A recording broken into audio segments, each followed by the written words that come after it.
सोरठा। प्रभु प्रलाप सुनि कान, बिकल भय बानर निकर।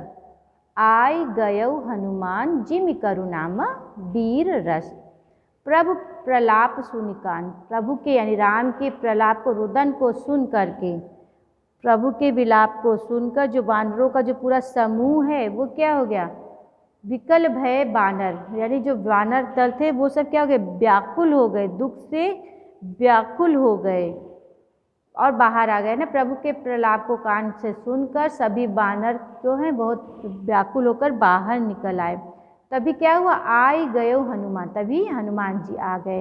कैसे आ गए, उसी तरह प्रकट हो गए, अचानक उस तरह प्रकट हो गए जिनमें करुणामय वीर, जिस प्रकार करुण रस में वीर रस प्रकट हो जाता है, उसी प्रकार हनुमान जी अचानक से वहाँ पर प्रकट हो गया। अर्थ यह है कि हनुमान के आने से जो चारों तरफ शोक का वातावरण था, क्योंकि राम के रुदन को, विलाप को सुनकर सभी वानर सेना भी बाहर आ गई थी, वो भी बहुत दुखी हो गई थी, तो पूरा एक करुण रस का वातावरण था, करुण का वातावरण था, शोक का वातावरण था, और हनुमान जी के आने से वहाँ पर वीरता का भाव आ जाता है। आगे देखते हैं। हरषि राम भेटेउ हनुमाना, अति कृतज्ञ प्रभु परम सुजाना। तुरत बैद तब कीन्ह उपाई, उठी बैठे लक्ष्मण हर्षाई। हरषि राम भेटे हनुमाना, हर्ष मतलब हर्ष से, जब हनुमान जी आ गए समय पर, तब राम जी उठकर हर्ष से, खुशी से भेटे, भेंट किए मतलब मिले, हनुमाना हनुमान जी से मिलते हैं। अति कृतज्ञ और बहुत ही कृतज्ञ हुए, प्रभु परम सुजाना, परम मतलब अत्यधिक, सुजान मतलब ज्ञानी, अत्यधिक ज्ञानी होने पर भी प्रभु हनुमान के प्रति क्या हुए, बहुत ही कृतज्ञ हुए या उनके आभारी हुए। तुरत वैद तब कीन्ह उपाई, तुरत वैद यानी जो सुषेण वैद थे, जो उन्होंने बोला था संजीवनी बूटी लाओगे तो उनके प्राण बचेंगे, तो जब संजीवनी बूटी आ गई तब तुरंत जो वैद्य थे तब कीन्ह, तब उन्होंने उपाय किया। उठी बैठे लक्ष्मण हर्षाई, जिसके कारण लक्ष्मण जी क्या किए, उठकर बैठ गए हर्ष से, है ना, हर्षाई, और चारों तरफ हर्ष फैल गया।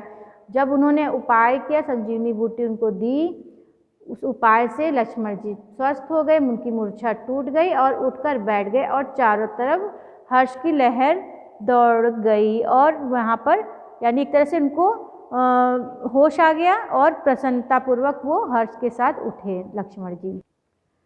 लक्ष्मण के हर्ष के साथ उठने के बाद सभी हृदय लाए प्रभु भेटे भ्राता, हृदय से लगाकर प्रभु अपने भाई से भेटे मतलब मिले, अपने भाई को हृदय में लगाकर यानी गले मिले।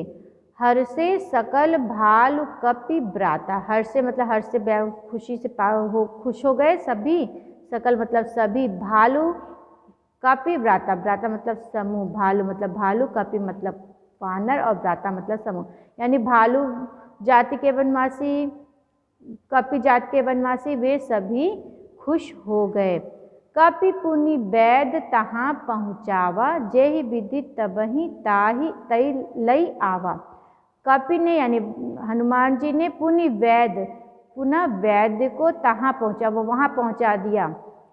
जेहि विधि, जिस प्रकार से, तबहि तबहि ताहि लई आवा, उनको लेकर आए थे। हनुमान जी ने सुषेण वैद को वापस वहाँ पहुँचा दिया, ठीक उसी प्रकार जिस प्रकार वो वापस उनको लेकर, जिस प्रकार वो लाए थे उसी प्रकार उन्होंने उनको वापस पहुँचा दिया। यह वृत्तांत दशानन सुने, यह वृत्तांत यानी सारी कथा दशानन मतलब रावण ने सुना, ये सारी बात रावण ने सुनी। अति विषाद पुनि पुनि सिर धुनेउ, अति विषाद अत्यंत ही दुख में, विषाद में आकर, अत्यंत ही विषाद के साथ क्या किया, पुनि पुनि सिर धुन, अपना बार बार सिर धुन रहे, यानी अत्यंत दुख से अपना बार बार सिर धुन रहे हैं। जब उन्होंने पता चल गया कि ये तो लक्ष्मण जीवित हो गया तो वो बहुत परेशान हो गए। अब अपना युद्ध तो करना था, तो अब वह व्याकुल होकर अपने भाई के पास आए। क्या, कौन सा भाई, कुंभकर्ण। व्याकुल कुंभकर्ण पहियावा, और व्याकुल हो गए और व्याकुल होकर किसके पास आए, कुंभकर्ण के पास आए, पहियावा के पास आए, कुंभकर्ण के पास आए। विविध जतन कर ताहि जगावा, और विविध जतन अनेकों तरीकों से प्रयत्न करके उनको गहरी नींद में जगाया। क्यों जगाया? क्योंकि कुंभकर्ण को वरदान मिला था कि वो 6 महीने सोना है, 6 महीने जगना है। तो फिर वो सोए हुए थे, तो उनको समय से पहले जगाने के लिए उनको अनेक जतन करने पड़े। वो उनका 6 महीने पूरा नहीं हुआ था, इसलिए उनको जगाने के लिए उन्हें बहुत ही ढोल नगाड़े बजाने पड़े, बहुत ही तरीके अपनाने पड़े, जिससे फिर वो जगे। जागा निश्चर देखऊं कैसा, मानव काल देह धरी वैसा। जागा निश्चर है ना, जागने पर निश्चर यानी राक्षस, कौन? कुंभकर्ण जगा। तो देखिए कैसे कैसे दिखाई पड़ रहा है। मानव मानो काल देह धरी, मानो साक्षात काल मृत्यु हुई देह को धारण करके बैठा है, ऐसा लग रहा है। यहाँ पर कह रहे हैं कि जब कुंभकर्ण जागा, निश्चर यानी राक्षस जागा, तो ऐसा लग रहा है जैसे काल ही देह को धारण करके बैठा है। कुंभकर्ण बूझा कहु भाई, काहे तब मुख रहे सुखाई। कुंभकर्ण ने तब पूछा, अपने भाई से पूछा कि भाई क्या बात है, काहे क्यों तुम्हारा मुख सूख रहा है, तुम्हारा मुंह क्यों सूख रहा है, तुम्हारे मुंह को क्या हो गया, तुम क्या बात ऐसी हो गई कि जिसके कारण तुम्हारा मुख सूख रहा है।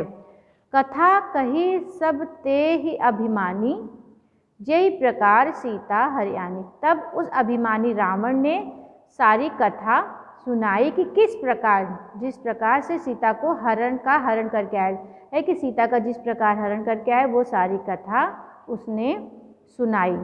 तात कपिन सब निश्चर मारे, महा जोधा संहारे। हे तात, हे भाई, कपियों ने सारे राक्षसों को मार दिया और बड़े बड़े योद्धाओं का संहार कर दिया, यानी बहुत बड़े बड़े योद्धाओं को मार दिया, राक्षसों को मार दिया।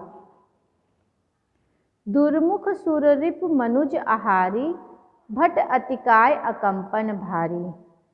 अपर महोदर आदि कबीरा, परे समर मही सब रंधीरा। यहाँ पर कह रहे हैं कि दुर्मुख देव शत्रु यानी देवांतक, सुर रिपु, सुर मतलब देव, रिपु मतलब शत्रु, देव शत्रु यानी देवांतक, मनुज आहारी मनुष्य का भक्षक यानी नरांतक, भट अतिका, भट मतलब महान योद्धा, अतिकाय मतलब बहुत बड़े शरीर वाला, भारी भरकम, अकंपन और महोदर है ना, अपर महोदर, महोदर आदि वीरों को, आदि वीर, परे समरमयी सब रंधीरा। परे समर मतलब युद्ध भूमि में पड़े हुए, सब रंधीरा सारे युद्ध भूमि में पड़े हुए, जो जितने भी रण कुशल हैं, रणधीर हैं, वीर रणधीर है, वे सारे, ये सारे जो दुर्मुख हैं, देवांतक है, नरांतक है, भट्ट महायोद्धा है, बड़े अतिकाय हैं, अकंपन है, महोदर आदि सारे वीर समर भूमि में यानी युद्ध भूमि में सारे योद्धा पड़े हुए, मरे पड़े हुए हैं। सुनि दस कंधर वचन तब, कुंभकर्ण बिलखान, जगदम्बा हरि आनी अब सठ चाहत कल्याण। यहाँ पर कह रहे हैं कि तुलसीदास जी लिख रहे हैं कि सुनि दस कंधर वचन, 10 कंधर मतलब रावण के वचन को सुन करके तब कुंभकर्ण बिलखान, तब जो कुंभकर्ण था वो दुखी हो गया, बिलख कर दुखी हो गया। रावण के 10 कंधर रावण के वचन को सुनकर कुंभकर्ण अत्यंत ही दुखी हो गया है। और क्या कह रहा है? जगदम्बा हरि आनी, जगदम्बा यानी जगत जननी सीता माता का हरि आनी अपहरण करके, तुम एक तो जगदम्बा यानी सीता माता का हरण करके आयो, और अब मूर्ख चाहत, सठ मतलब मूर्ख, दुष्ट, अपना कल्याण चाहते हो। एक तो तुमने सीता माँ का हरण कर लिया और अब तुम अपना कल्याण चाहते हो।